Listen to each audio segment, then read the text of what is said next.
우리의 생명이 하나님의 나라를 위하여 온전히 가치 있게 쓰임받는 그런 응답이 저와 여러분에게 꼭 있기를 예수님의 이름으로 축복합니다.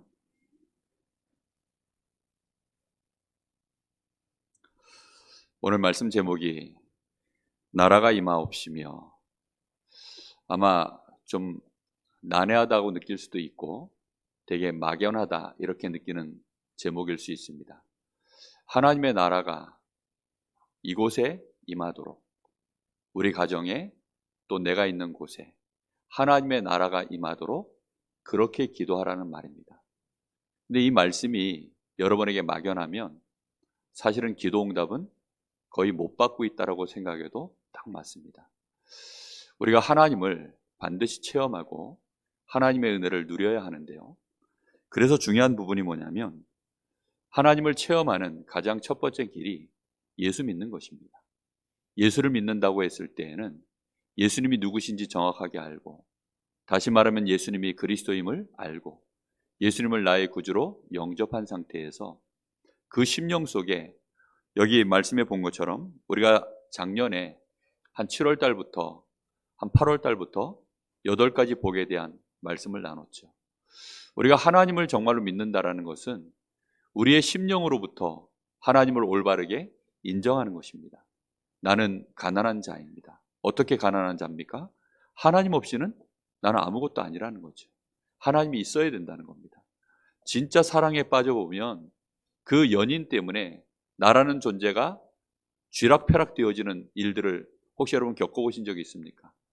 정말 내가 너무나 사랑하는 저 친구 때문에 내 마음이 지옥이 됐다가 지옥도 되고 천국도 되고, 혹시 그런 경험 있으십니까? 옛날이었죠. 그죠? 현재 진행형으로 혹시 진행되고 있는 우리 랩런트들이 있습니까? 아마 그 친구가 어디 있다 할지라도 항상 전화통 붙잡고, 요즘은 또 원체 화상 통화할 수 있으니까 화상으로라도 어떻게 하든지 붙잡고 있을 겁니다. 그 류광수 목사님 아들은 연애할 때 전화 요금이 300만 원이 넘게 나왔다 그러더라고요. 얼마나 국제 전화를 해댔는지 전화 요금이 그렇게 많이 나왔답니다. 우리가 정말로 하나님을 우리의 마음속에 나의 모든 것입니다. 하나님 없이는 나는 안 됩니다. 어느 날 나를 알고 하나님을 진짜 알기 시작하는 것이 심령이 가난해졌다는 시작입니다. 거기서부터 시작되어지는 8가지 복, 이걸 내가 누림에 따라서 나라는 사람이 복음하고 맞아지는 삶으로 점점점 나의 영적인 상태, 나의 마음과 생각, 실제로 나의 삶이 그렇게 변화되어지기 시작해요. 그걸 복음화라고 합니다. 그래서 내가 복음화되는 만큼 하나님을 알게 되어 있어요. 사람들은 미련을 못 버리는 게 하나 있습니다. 하나님 좀 봤으면 좋겠다. 하나님을 좀 만질 수 있으면 좋겠다. 하나님을 내가 정말 직접적으로, 간접적으로 말고 직접적으로 좀 체험할 수 있었으면 좋겠다. 근데 사실은 직접적으로 체험하고들 계셔요. 그런데 무엇을 직접적이라고 생각하냐면 내가 알고 있는 육신의 오감을 통해서 하나님을 체험해야만 직접이라고 여러분이 생각할 뿐입니다. 우리 인간은 더 직접적인 게 있어요. 그게 바로 영적인 것입니다. 그런데 사람들은 어리석게도 자꾸만 육신의 오감을 가지고 하나님을 체크하고 체험하려고 몸부림을 치다 보니까 실제 하나님을 못 누리는 것입니다. 여러분, 우리 사람 눈은 이 가시거리라는 게 있어요. 그래서 우리 사람 눈으로 볼 수 있는 거리는 딱 제한되어 있습니다. 손바닥만 이렇게 딱 가려도 아무것도 안 보여요. 여러분 속눈썹 안 보이고, 저 지구 반대편에 있는 거 안 보이고, 여기서부터 여러분 한 1km, 2km 멀리 떨어져 있으면 보입니까? 너무 작아도 안 보이고 너무 커도 안 보이고. 사람 눈은 그래요. 그럴 정도로 우리 사람 눈은 가시거리라는 게 딱 정해져 있어서 볼 수 있는 게 제한되어 있어요. 만약에 여러분 손톱에 지금 여기서 지금 대장균들이 운동회를, 올림픽을 하고 있을 텐데 여러분 이거 보이면 못 삽니다. 그렇죠? 절대 못 살아요. 저하고 저희 집사람하고 감각의 차이가 좀 커요. 저는 정말 둔하거든요. 저희 집사람은 예민해서 이 먼지 냄새가 난대요. 그 다음에 이 귀에 들리는 소리가 저하고 달라요. 그러다 보니까 그게 예민해가지고 한번 잠들려고 하면 그 예민한 거를 다 어떻게 정리를 하지 않으면 이게 내 눈에 보이고 내 귀에 들리니까 그 잠을 잘 수가 없잖아요. 근데 저는 하나도 안 들리고 하나도 안 보여요. 그러니까 그냥 바로 자거든요. 사람도 이렇게 차이가 나가지고 다릅니다. 그러면 어느 정도 기준으로 해가지고 하나님을 내가 보고 체험할 수 있어요? 그거 불가능합니다. 근데 사람들은 자꾸만 그 미련을 못 버리는 거예요. 귀로 하나님을 듣는다? 저 어렸을 때 진짜 하나님 음성 한번 듣고 하나님 한번 봤으면 좋겠다. 이게 소원이었어요. 심지어는 뭐 방언기도, 혓바닥이 자동으로 움직여져가지고 샬랄라 얄랄라 뭐 이렇게 한다는데 저는 그거 한번 하는 게 소원이어가지고요. 정말 제가 거기에 대한 에피소드 얘기하면 할 얘기가 정말 많아요. 결국은 못 받았어요. 저는 하나님을 그렇게도 체험 못 해봤고 본 적도 없고 들은 적도 없어요. 그런데 저는 하나님을 누구보다 정확하게 이제는 믿고 있습니다. 부인할 수가 없고 너무나 확실하게 체험을 했기 때문에. 여러분 분명히 아셔야 됩니다. 하나님은 기도 속에서 체험할 수 있어요.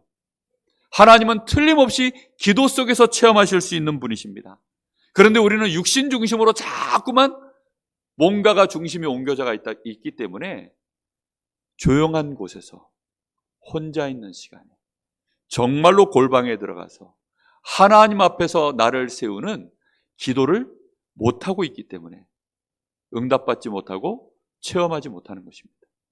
혹시 여러분 혼자서 조용한 시간에 따로 시간을 떼서 하나님 앞에 여러분 기도해 보신 적 있으십니까? 그게 언제였습니까? 10분이고 20분이고 1시간이고 2시간이고 올 곳이 하나님 앞에서요. 여자분들이 보니까 그 친구한테 전화가 오거나 아니면 이 자매끼리 전화가 오면 수다를 떨기 시작하면 정말 즐거우시더라고요. 너무나 즐겁게 1시간이고 2시간이고 전화통 붙잡고 얼마나 긴 시간들을 얘기를 하는지. 우리가 하나님 앞에 기도하는 것이 10분, 20분, 30분, 1시간 시간 가는 줄 몰라야 되는데 우리는 어찌된 영물인지 1분만 딱 눈 감고 있으면 졸음이 온다거나 아니면 저 주방에 뭐 불 켜놓고 나온 거 이 생각 난다거나 우리도 모르는 사이에 자꾸만 잡생각이 드는 거죠. 왜입니까? 그게 우리가 너무나도 육신 중심으로 너무 모든 것들이 감각이 살아있어서 그래요. 그러다 보니까 하나님 앞에 내가 있음에도 불구하고 그 하나님에 대하여 직접적인 뭔가 집중이 잘 안 되어지는 것입니다. 그래서 여러분 하나님 앞에서 혼자서 내가 기도해야 되겠다. 마음을 딱 먹고 새해에는 시간을 따로 정해서 하나님 앞에서 기도를 시작하시기를 예수님의 이름으로 축복합니다. 그래서 예수님이 기도할 때 사람 보지 마. 사람 앞에서 하지 마.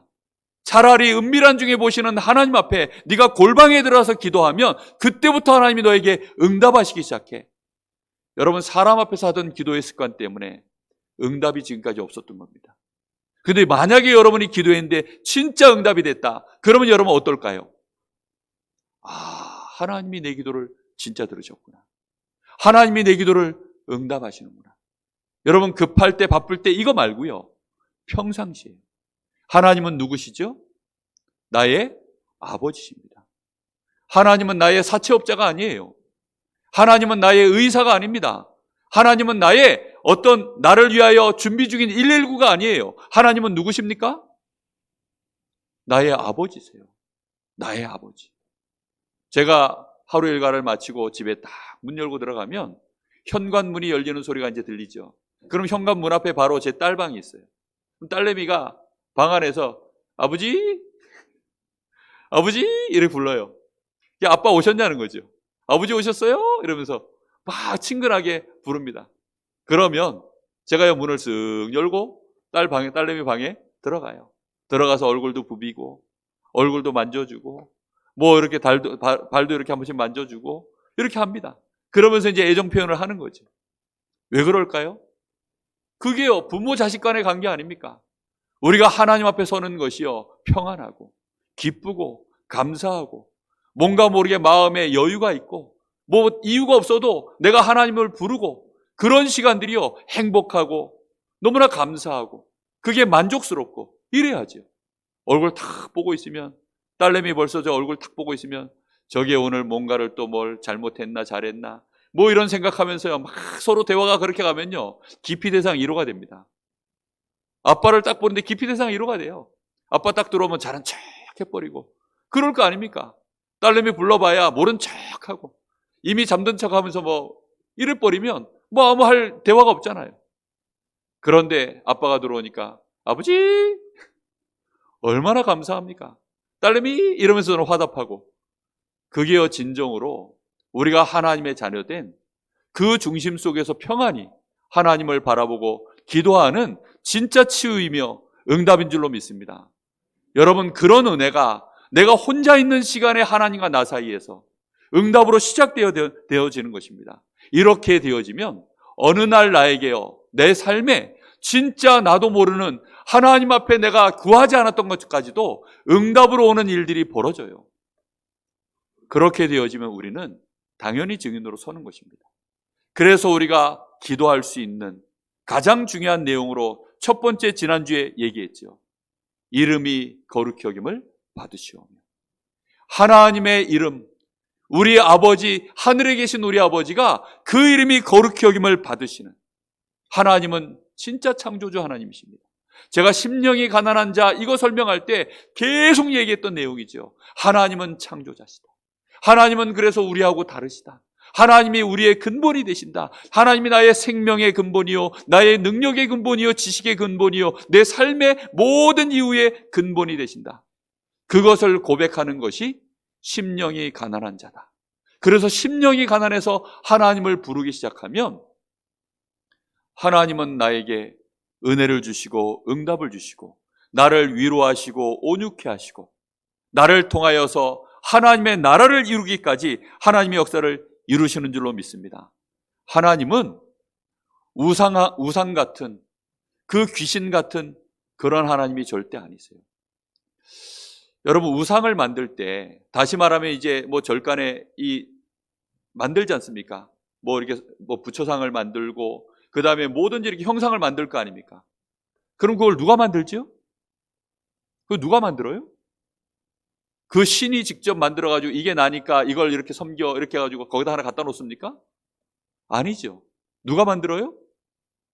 틀림없이 사람이 만듭니다. 그거 만드는 사람은 인격이 훌륭한 사람일까요? 손재주가 좋은 사람일까요? 그거 만드는 사람은 실력이 공부를 굉장히 잘한 사람일까요? 아니면 손재주가 좋은 사람일까요? 어떤 사람일까요? 손재주가 좋은 사람이 해요. 그 사람은 굉장히 존경받을 만한 사람일까요? 손재주가 좋은 사람일까요? 손재주가 좋은 사람이에요. 이 사람이 이걸 만들어 놓고 이걸 믿는 사람일까요? 손재주가 좋은 사람일까요? 손재주가 좋은 사람이 만드는 거예요. 그걸 만들어 가지고 이 사람은 지위가 높은 사람일까요? 손재주가 좋은 사람일까요? 손재주가 좋은 사람이에요. 혹시 욕먹는 사람일까요? 손재주가 좋은 사람일까요?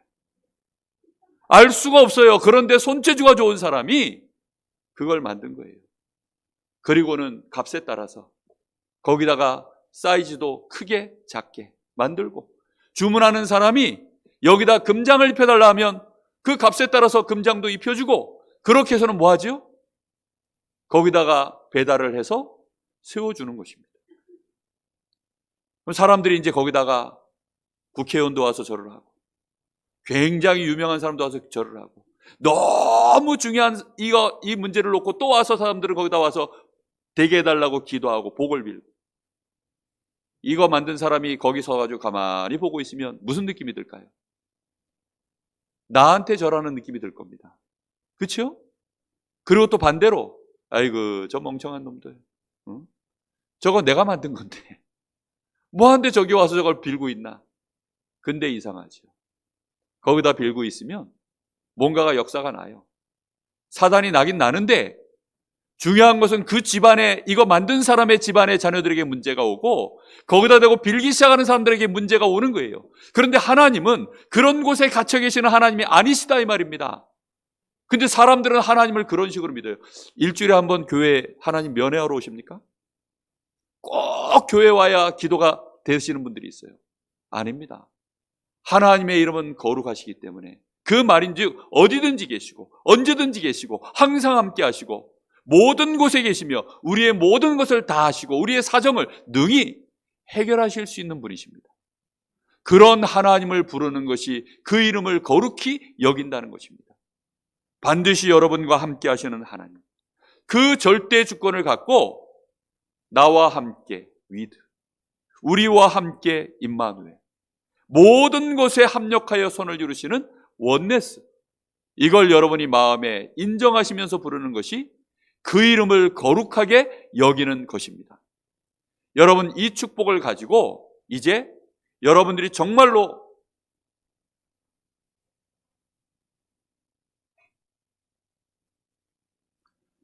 여러분이 이제 기도해야 될 내용이 있습니다. 그게 뭐냐면 나라가 임하옵시며, 하나님의 나라가 이곳에 임하도록, 이걸 여러분의 마음에 알고 기도하시기 시작하셔야 돼요. 자, 보세요. 나라라는 말은 적어도 4가지가 있어야 돼요. 첫 번째가 뭐냐면 통치자가 있어야 되겠죠. 다시 말하면 정부가 구성되어져 있어야 돼요. 그리고 당연히 국토가 있어야 되고 국민이 있어야 됩니다. 국토가 없으면 거주할 땅이 없으니까 당연히 나라가 안 되는 거죠. 당연히 국토가 있어야 돼요. 그리고 거기에 국민이 있어야 됩니다. 그리고 뭐가 있어야 되죠? 군대가 있어야 됩니다. 왜요?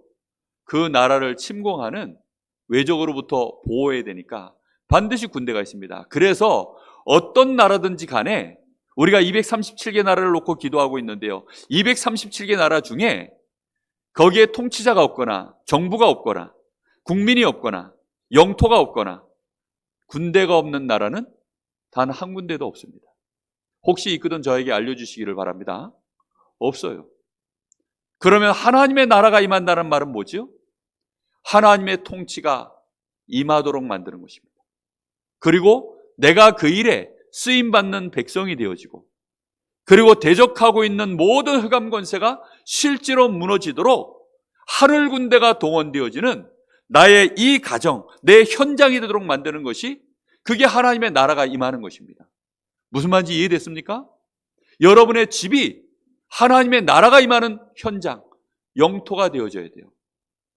그리고 내가 거기에 백성이 되어지고 하나님의 주권이 거기에 당연히 마음껏 말씀으로 역사하실 수 있도록 내가 거기에 인도받는 자, 그 의무를 감당하는 자, 그리할 때 하나님이 무엇을 보내십니까? 하늘 군대를 보내시는 줄로 믿습니다. 이 역사를 여러분들이 체험하셔야 돼요. 여러분의 가정에 이 비밀이 있어야 됩니다. 여러분, 혹시 뭐 사단, 귀신 이런 게 있을까? 뭐 천사, 천군 뭐 이런 게 있을까? 혹시 여러분 뭐 의심되는 사람들도 있을 거고, 성경에 기록되어 있으니까 그런가 싶을 것입니다. 제가 이런 체험을 몇 번을 했어요. 한 번은 저희 그 교회 다니셨던 안수 집사님 가게에 제가 이제 금요 예배를 마치고 한번 놀러 갔습니다. 갔더니 거기에 웬 자매가, 못 보던 자매가 거기 앉아 있는 거예요. 보니까 이게 이제 불신자예요. 이 친구가 어떤 배경이냐면 저기 어딥니까, 진부, 그쪽 동네에 산 섬기는 사람들이 굉장히 많습니다. 산 섬기는 사람들은 거의 반무당이에요. 그러다 보니까 그 산 섬기는 집들은 반드시 그 집의 자녀들 또는 당사자가 반드시 귀신을 본다거나 귀신에게 시달린다거나 가위에 굉장히 심하게 눌립니다. 근데 이 아이가 바로 그런 아이였어요. 아예 귀신이 보여요. 그래서 사람들 어깨에 귀신이 앉아있는 게 보인다 하고, 누가 이렇게 귀신이, 뭐 그런 친구입니다. 거의 뭐 그대로 가면 무속인이 될 이제 아이인 거죠. 근데 이 아이가 우리 이제 그 안수 집사님 집에 자녀들하고 친해가지고 놀러 왔다가, 저는 또 그 아이들 보러 갔다가 이게 본 겁니다. 보니까 이제 얼굴이, 시달리는 애들은 얼굴에 뭐가 이렇게 보이거든요. 시달림하고 이게 딱 귀신에게 시달리는 애들은 여러분 모르시죠? 무속인들 얼굴 특징이 있고 시달리는 사람들 얼굴 특징이 있어요.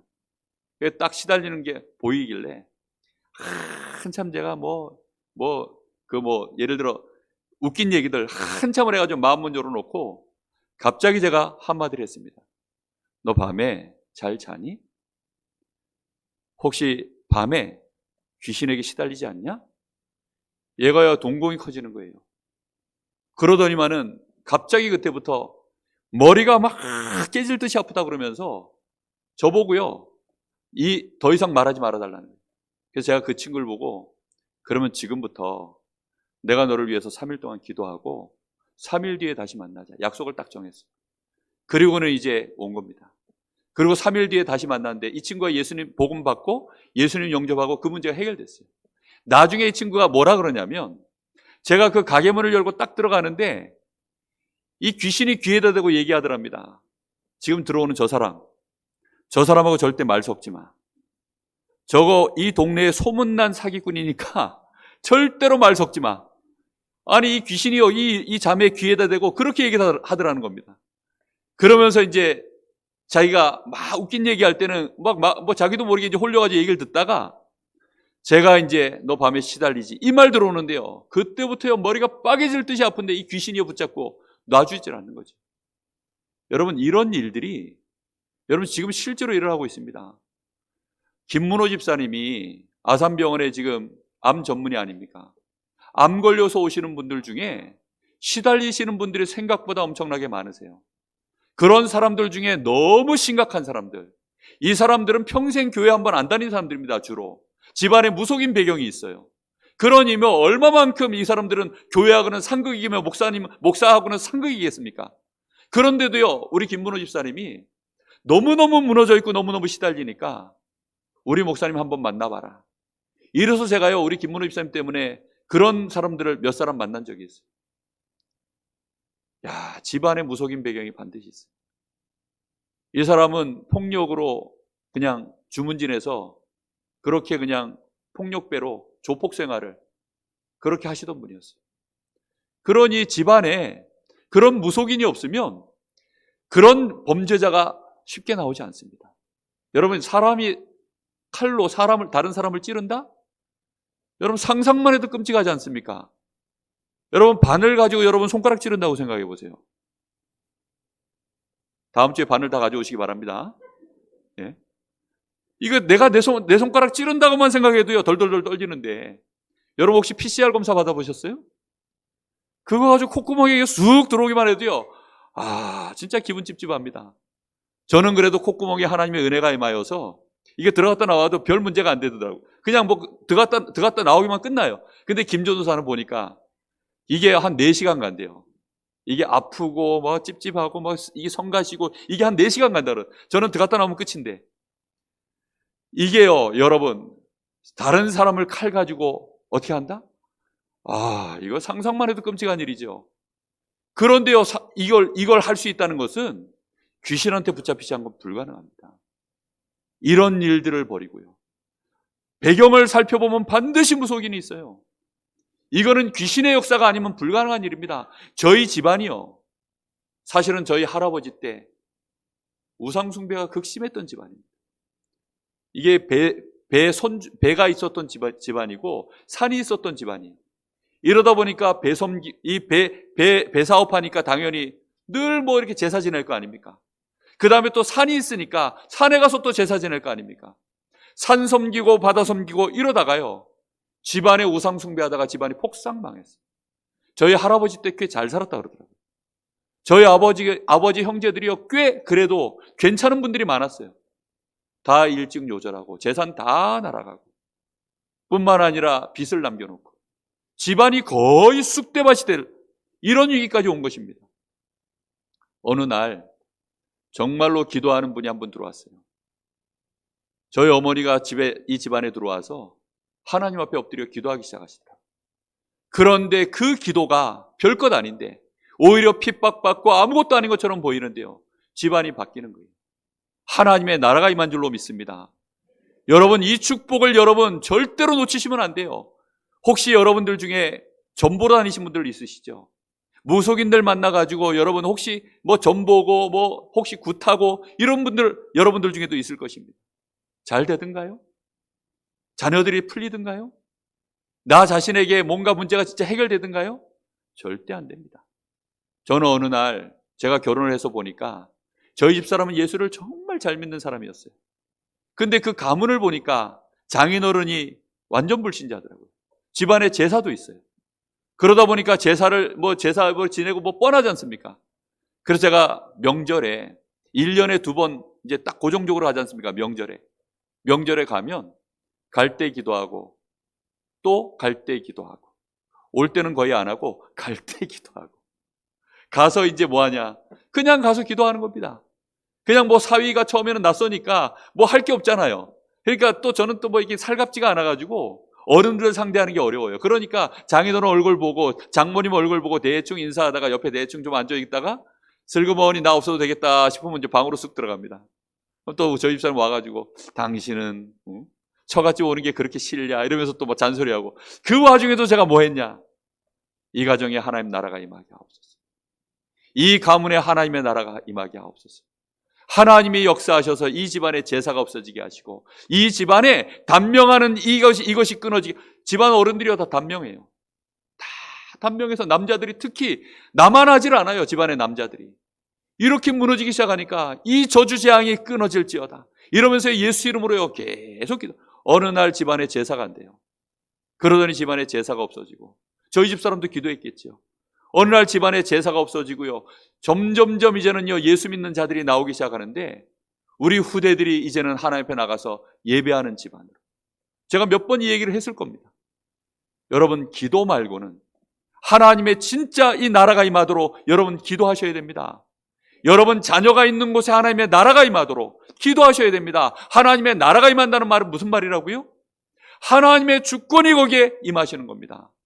하늘 군대가 거기에 동원되어지는 것입니다. 하나님의 축복된 이 말씀이 그 자녀를 통하여서 성취되어지는 일이 벌어지는 일에 쓰임받는 증인이 되어지는 것입니다. 이 응답을 꼭 누리시기를 예수님의 이름으로 축복합니다. 여러분 틀림없이 하나님은 지금도 보좌에서 우리를 위하여 통치하고 계십니다. 어디에 계신 하나님이요? 하늘에 계신 우리 아버지요. 그 하나님이 지금 내가 있는 이곳에 하나님의 자녀가 있는 그곳에 함께 하실 때 그곳이 하나님의 나라인 줄로 믿습니다. 여러분 그래서 대통령이 임해 있으면 거기가 뭐가 된다고요? 거기가 청와대가 되기도 하고 백악관이 되기도 하고 그런 것처럼 하나님이 우리와 함께 하시면 그곳이 성전이요. 하나님이 이곳에 함께 하시면 거기가 하나님의 나라인 줄로 믿습니다. 흑암 권세가 무너져야 돼요. 여러분 남편 놓고 기도하시는 분 계시죠? 혹시 가문 복음화를 위해서 놓고 기도하시는 분 계시죠? 이제 다가오는 주간이 다음 주면 명절이 됩니다. 지금부터 여러분 기도하세요. 누구를 위하여 그렇게 기도하는 것도 맞아요. 그런데 그거 이전에 우리 가문에 내가 이번 주에 가야 될, 내가 명절에 만나야 될 그 순간에 그곳에 뭐가 임하도록요? 하나님의 나라가 임하게 하옵소서. 아예 영토를 뺏어야 돼요. 무슨 말인지 이해됩니까? 내가 명절에 갔더니 그때는 가정 예배를 드리고 그때는 뭐 예배도 드리고 내가 기도하지만 내가 오면 또 거기는 누구 나라가 돼요? 사단이 여전히 왕성하게 또 활동하는 터가 돼버립니다. 그러니까 아예 영토를 뺏어야 된다고요. 그래서 아예 이 가문에 하나님의 나라가 임하도록. 이해됐습니까? 이게 너무나 중요한 거예요. 그래서 이 가문에 흑암 권세가 없어지고 제사가 없어지고 예배하는 가문, 하나님의 백성들이 임하는 그 현장이 될 수 있도록 그렇게 기도하셔야 됩니다. 그래서 거기에는 누가 항상 상주해야 되죠? 히브리서 1장 14절에 보니까 믿음의 후사들을 위하여 섬기는 영들. 히브리서 12장 22절에 보니까 하나님이 이 군대를 10,000만 군대를 준비하셨다고 되어 있습니다. 시편 103편 20절에서 22절에 보면 하나님의 말씀을 수종드는 너희 천사요, 하나님의 말씀이 성취될 때에는 아예 움직여지는 너희 천군이요, 하늘의 천군과 천사들이여 여호와를 송축하라. 이렇게 나와 있습니다. 여러분 지금 대한민국이 자력으로 저 북한의 침공을 막기에는 역부족이니까 누가 지금 여기 와 있죠?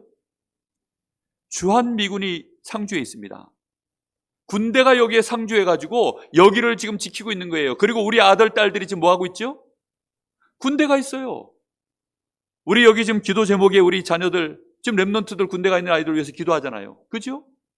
군대가 있는 이유가 뭡니까? 저도 나왔고 여기 지금 우리 남자분들 거의 다 군대 나오셨을 겁니다. 왜 그렇게 하셨죠? 이 영토를 지키려고요. 이 영토를 지켜내려고요.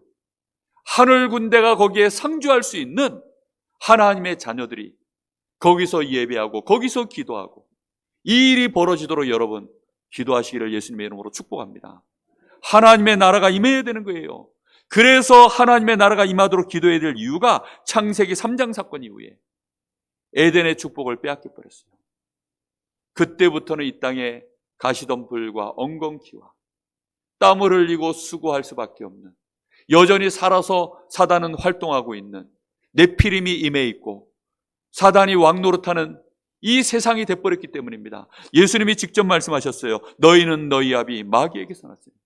불신자의 아비가 마귀가 돼버렸고 불신자의 신이 누가 됐냐? 고린도후서 4장 4절 5절. 이 세상 신 마귀, 불신자의 왕은 누가 됐냐? 요한복음 16장 11절 13절에 보니까 이 세상 임금 마귀. 예수님이 이렇게 말씀하십니다. 지금 세상 나라에 누가 왕노릇해요?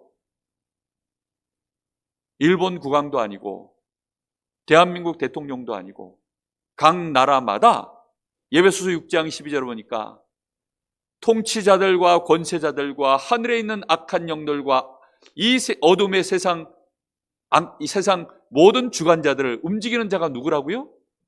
사단이 관계를 가지고 다 움직이고 있다. 실제 세상은 누가 통치하느냐? 사단이 하나님이 허락하신 시간표 안에서 지금도 왕노릇하고 있습니다. 마태복음 4장에 보면 그래서 마귀가 예수님 시험 걸 때 천하만국을 다 보여주면서요, 네가 나한테 경배하면 이걸 너한테 줄 테니까 나에게 경배해 라고 할 때 예수님이 야 그게 어째서 네 거야, 내 거지, 이렇게 얘기하지 않으셨다니까요.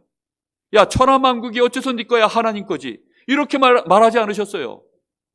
그 말인즉슨 무슨 말이죠? 원래는 아담과 하와에게 주셨던 세상입니다. 근데 그걸 누가 빼앗아 갔어요? 마귀가 아담 하와를 속여서 창세기 3장 사건 이후에 인생 자체가요, 세상의 모든 권세 주권을요 다 빼앗겨 버린 것입니다. 그래서 여러분의 가문에도 누가 지금 사실은 통치하고 있습니까? 사단이요, 악한 영이요, 부리는 어둠의 세상 주관자들이요, 이렇게 역사하고 있는 것입니다. 고린도서 10장 20절에 이방인들이 제사할 때 그때는 하나님께 하는 것이 아니요 누가 와서 역사한다고요? 아예 귀신이 와서 그 제사를 다 받고 있는 것입니다. 그러니 이거를 꺾는 길은 뭐냐? 예수 이름으로 떠나가라 물러가라, 그것도 맞지만 그거는 지금 당장 눈앞에 완전히 귀신 들려가지고 발작하고 막 귀신 들려가지고 이거는 누가 봐도 귀신이 들려서 이러는구나 라고 보일 때는 예수 이름으로 당장 꺾으면 돼요. 그런데 이미 오래된, 여러분 가문에 오래된 이 흐름은 이미 나라가 바뀌었어요. 여러분 북한하고 한국하고는 똑같은 한반도의 같은 민족인데 너무 다르죠. 그렇죠? 사상도 다르고 모든 경제와 문화, 방향 다 다릅니다. 그러니 우리가 통일을 하려고 그러면 사실은 굉장히 어려워요. 그 나라는 이미 오래됐어요. 조선이라고 하는 나라에서 갈라진 이후에 완전히 딴 나라가 돼버렸다니까요. 지금 우리 가문이 흑암 권세에 이미 다른 나라가 된 지가 너무 오래됐습니다. 그래서 여러분 가문을 놓고 하나님의 나라가 임하도록 지금부터 본격적으로 기도하시기를 예수님의 이름으로 축복합니다. 여러분 정말로 전도는 이거거든요. 여러분의 현장에, 여러분의 직장에 저 사람 하나를 건져주십시오가 아닙니다. 누가 그 현장에 하나님의 백성이 될지는 우리는 몰라요. 하나님의 생명주식으로 작정된 자가 돌아올 터인데 먼저 그 배경 속에 있는 뭐부터 꺾어야 됩니까? 흑암의 나라부터 무너뜨려야 되는 것입니다. 하나님의 나라가 임하게 하옵소서. 우상 숭배하면 출애굽기 20장 4절 5절에 그 후대에게 심각한 문제가 오는데 우리 가문에, 우리 대한민국 가문치고 우상 숭배 안 했던 가문이 어디 있습니까? 그 우상의 세력이 무너지도록, 그래서 가는 곳마다 하나님 나라 임하도록. 그래서 예수님이 처음 공생애를 시작하실 때 회개하라, 뭐가 가까웠느니라? 천국이 가까웠느니라. 마태복음 10장에도 예수님이 제자들을 내보내시면서 전도할 때 내용을 얘기해 주십니다. 그 입에다가 회개하라, 뭐가 가까웠다고요? 하나님의 나라가 가까웠느니라, 하나님의 나라가 지금 여기에 임하였느니라 라고 그렇게 기도하라고 얘기합니다. 하나님의 나라가 여러분 있는 곳에 임하게 되시기를 예수님의 이름으로 축복합니다. 이미 내 속에 성령이 임하여서 내 속에는 하나님의 나라가 임하였고, 그리고 주는 그리스도시요 살아계신 하나님의 아들이십니다 고백할 때 예수님이 베드로에게, 이 고백한 자에게 막바로 주셨던 은혜가 뭐죠? 반석 위에 세워진 내 교회, 그리고 음부의 권세가 너를 이기지 못하리라. 음부의 권세는요, 단순한 얘기가 아닙니다. 사단과 관련되어 있는 모든 죄악과 관련되어 있는, 지옥의 배경과 관련되어 있는 모든 권세가 음부의 권세입니다. 그것이 너를 이기지 못하리라. 뿐만 아니라 무슨 열쇠요? 내가 너에게 기도응답해 줄게, 이렇게 말하지 않고 천국 열쇠를 내가 너에게 주노라, 이렇게 말씀하셨습니다. 여러분의 가정에 자녀들이 지금 머물러 있습니다. 특히 여기 우리 유아실에 저 귀중한 렘넌트들이 있는데요, 여러분 자녀들과 함께 여기에 뭐가 임해야 될까요? 하나님의 나라가 임해 있어야 이 자녀들이 영적으로 안정되게 자라납니다. 이 비밀을 아셔야 돼요. 우리 직장 생활하고 있는 우리 성도님들, 특히 우리 렘넌트들, 직장 현장 들어가가지고 여러분 그 현장에 상사들 보고 뭐 여러 가지 인간관계 복잡하고 어렵죠.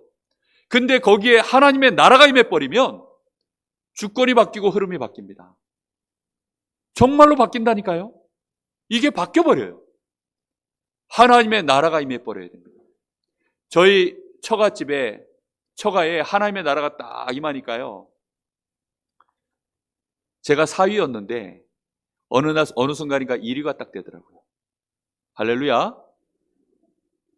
처가에 갔는데 어느 날 사위였던 제가 등수가 자꾸 올라가요. 아, 우리 사위 하면서 3등으로, 2위로, 나중에는 1위로 이렇게 올라가더라고요.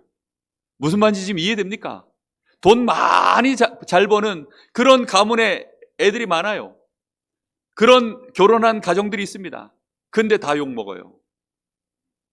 4위에서 5위로 떨어지고 7위로 떨어지고 막 떨어지던데 나중에는 쌍놈의 새끼라 그러더라고요. 그런데 저는요, 등수가 계속 올라가요. 왜냐? 하나님의 나라가 임하니까. 할렐루야. 여러분, 그게 얼마나 중요한 비밀인지 모릅니다. 직장 생활이 어렵습니까? 인간관계가 힘듭니까? 경제 생활이 어렵습니까? 아니라니까요. 하나님의 나라가 임해버리면 그때부터는 하나님 백성 중심으로 하나님의 통치가 이루어지기 때문에 모든 주권이, 흐름이 바뀌게 될 줄로 믿습니다. 여러분, 이 응답을 반드시 누리셔야 돼. 이걸 보고 천국 열쇠라 그래요. 여러분이 열고 닫는 대로 드디어 이제 진행되기 시작하는 것입니다. 이 응답을 꼭 누리시기 바랍니다. 그래서 결론입니다. 틀림없이 성공하는 흐름 방향이 있습니다. 여러분, 뭐든지 방향이 있다니까요. 제가 몇 번을 얘기하잖아요. 서울로 길 잡지 않으면 인격이 훌륭해도 서울로 못 가요. 그렇죠? 아무리 인격이 이상해도 서울로 방향 딱 잡으면 서울로 갑니다. 방향을 바르게 잡으셔야 돼요. 어떻게 방향을 잡은다느냐? 나는 지금부터 내가 이 땅을 떠나는 날에는 하나님의 나라로 들어가는 것이다. 아멘? 나는 이미 하나님 나라의 배경을 가졌다. 나는 그래서 하나님 나라의 백성이다. 내 이름이 천국 시민권, 거기에 내 이름이 기록되어져 있다. 할렐루야. 여러분, 그래서요, 정말로 믿는 사람이 장례식장에 가보면 그런 사람이 죽을 때에는 슬퍼하지 마라 그럽니다. 장송곡 부르지 말라 그럽니다. 승전가를 불러달라 그럽니다. 이화여대 총장을 지내신 김한람 박사님이 어느 날 제자들을 불러놓고 그러더래요. 내가 죽을 때 장송곡 부르지 마. 나를 위해서는 찬송가를 부르는데 그것도 슬픈 거 부르지 말고 완전히 승전가로 불러. 그렇게요, 이 김한람 박사가 그렇게 고백을 하는 거예요. 여러분, 진짜 이 신앙인이 소천을 하면 말 그대로 하나님께 부름받은 겁니다. 하나님 나라 들어간 거예요. 그러니까 아예 그냥 이 화환에다가 뭐라고 쓰냐면 축 천국 입소. 아니, 사실 경자도 붙여야 되는데 경까지 붙이면 정말 불신자들이 막 경기할까 봐 경자는 못 붙이고 그냥 축 천국 입소. 아니, 천국 들어갔는데 우리가 왜 그 축자를 못 붙입니까? 아니, 어디 좋은 대학만 들어가도 서울대 들어갔다고 경축해가지고 프랭카드 걸고 난리던데. 저는 저희 어머니 소천하실 때 그래서 프랭카드를 한번 걸까. 근데 불신자들이 이해 못할까 봐 저런 이상한 놈의 새끼들 역시 기독교야 이럴까봐 제가 차마 이제 문화 때문에 이해하는 범위 안에서 제가 지금 생각하고 있습니다. 아니 어머니 돌아가실 날을 기다리고 있는 사람이냐, 또 이렇게 오해하시면 안 됩니다. 저는 저희 어머니하고 오래오래 살고 싶습니다. 그런데 어머니가 천국에 들어가시면 얼마나 또 감사한 일입니까? 그러니 당연한 거지요. 그러면서 우리가 이 땅에 사는 동안에는 하나님의 나라의 배경을 내가 나라가 임하옵시며 이 축복을 가지고 지금부터 계속 누릴 것이다. 아멘. 그런 다음에 나만 누리는 것이 아니라 이제 내가 함께하는 나의 이웃, 내 현장, 우리 가문에 이게 임하도록 내가 누리다가 내 인생 가는 것이다. 이렇게만 방향 잡으셔도 응답은 계속 따라오게 될 줄로 믿습니다. 이 축복의 증인 꼭 되시기를 예수 그리스도 이름으로 축복합니다. 특별히 이번 주간에는 여러분 예비 캠프로 여러분 명절을 놓고 이번 한 주간 동안 지금부터 계속 하나님의 나라가 임하도록, 특히 독하게 제사 지내는 식구들 있잖아요. 그 집안에 하나님 나라가 임하게 하옵소서. 지금 이 순간에 하늘 군대를 총동원시켜 주옵소서. 성령의 역사가 그 집안에 일어나게 하여 주옵소서. 계속 여러분 기도하시기를 예수님의 이름으로 축복합니다. 기도하겠습니다. 하나님 감사합니다. 오늘도 우리에게 하나님의 나라가 임하도록 이 어마어마한 기도의 비밀을 우리에게 알게 하신 하나님께 감사를 드립니다. 이번 한 주간 우리의 일평생 하나님 나라의 배경을 가지고 이제 그 여정 속에서 승리하는 증인들로 우리 모든 성도들이 하나님께 영광 돌리게 하옵소서. 살아계신 예수님의 이름으로 기도하옵나이다. 아멘.